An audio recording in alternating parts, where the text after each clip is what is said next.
Hi, this is part of a presentation that was given in front of the Montvale Chamber of Commerce on January 20th. The goal was to give novice users a framework for understanding social networking and for business owners to give them a framework as to how social networking should fit into their ad structure. Where are prospects? Where have they been in the past? They've been looking through ads, direct mail, internet, or telesales. That's traditionally how you used to attract prospects. If you remember, it wasn't that long ago that the Yellow Page salesman was a very cocky individual. He knew that for your business to find prospects, that you had to advertise in the Yellow Pages. That's not true anymore. In 2000, where were people looking? Where were prospects?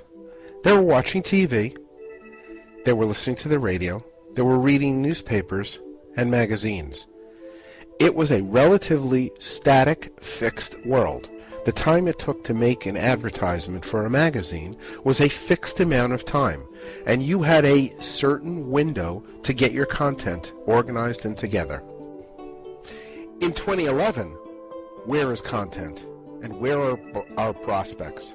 They're on Facebook, they're on LinkedIn, they're on Twitter, they're MySpace, they're everywhere. Two trends that are really important to watch: the blending of entertainment and work. More people are streaming from their work, and more people are working from their home. It is a total blending, which is leading to a richer level of content. But the old rules still apply. To communicate, be concise, be clear, while entertaining. Just on a side note, in 2010, the internet dominated entertainment. And it was also the first year that cable companies actually lost cable subscribers. The cable subscribers maintained their internet, but they no longer needed cable channels. The internet is now ubiquitous. It leads to more interesting forms of communication and entertainment, which is based on cloud computing. Cloud computing is accessing servers in remote locations over the internet. Now that could be a YouTube video, that could be Hulu, that could be a social networking site. They all blend together. Content is king. The old rules of being clear in your communication, being articulate, motivating the prospect, applies to the internet just as much as it used to apply to a print ad. Now the mechanisms are different. It used to be that you could put a coupon in, and that coupon would be part of an ad, and you would say, if you buy now, offer 15% off. And yes, that still works to a certain degree on the internet. But another thing you can do is go to consumer rating sites or go to social networking sites and give users the idea, motivate them that your product is the right product for them. That could be in the form of testimonials, that could be in the form of an advertisement, all different ways to motivate that prospect to look at your product. Don't be trapped by buzzwords. Everything new is old. What I mean by that is the good rules that used to apply to writing an ad, clear, concise, direct, apply to social networking. You always want to remember your audience and not lose them in technobabble. So be clear in what you're doing. How is your business adding value to your clients? It's a really important question because I find a lot of business owners, when they go to a social networking site or a website, they don't have a clue as to what to talk about. Now, it's hard to say with specifics what a good rule is, but if you're going to put a LinkedIn page, do you want to talk about your recent ski trip, or do you want to talk about how your product will add value to your clients? Now, certain websites are more appropriate for personal interactions, like Facebook, whereas LinkedIn is a far more professional, organized site. the demographics for LinkedIn are very different than the demographics for Facebook. They're oppositional. Facebook is a much more younger-oriented website, whereas LinkedIn is a far more professional, older website. And you've got to take that into account as you are planning your content. I would encourage you to look at a homogeneous, dynamic content structure. So if you're talking about your product, put a demo of your product up on YouTube. Maybe create a blog that shows how your product is different than your competitors, or how it can be used in a specific way. Create forums where your clients can interact with each other and discuss what's going on and how to use the product. For the budding entrepreneur who is looking at social networking and how to get their product or service on, I suggest the following steps.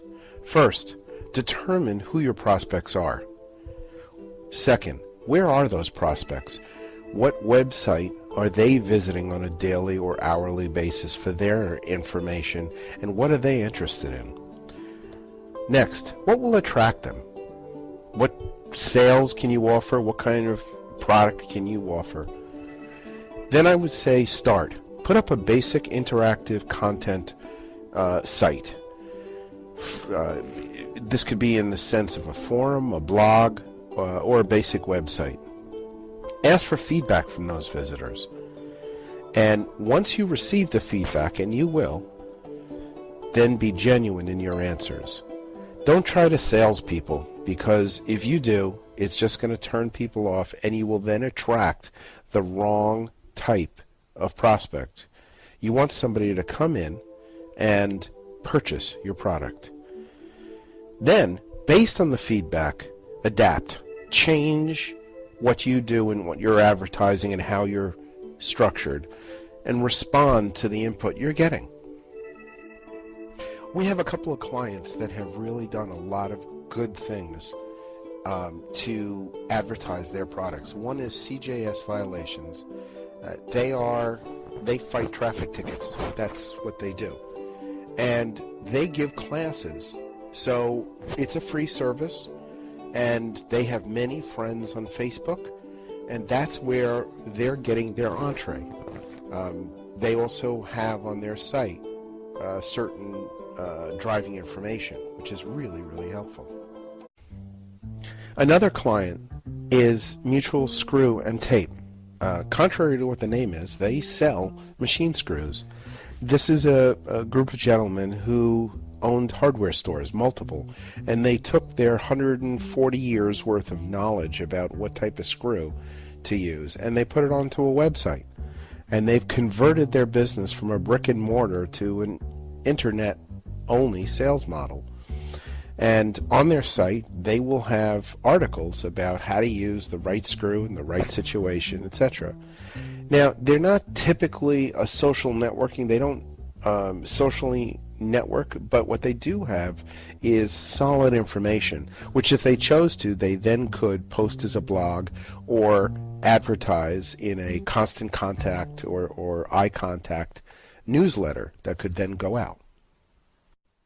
I wanted to include some helpful tips. So here are some tips that about how to start and how to get going, including a list of social networking sites. And we've talked about Facebook and LinkedIn, but actually there's thousands, millions of social networking sites. There's even a expatriate Hungarian dating site.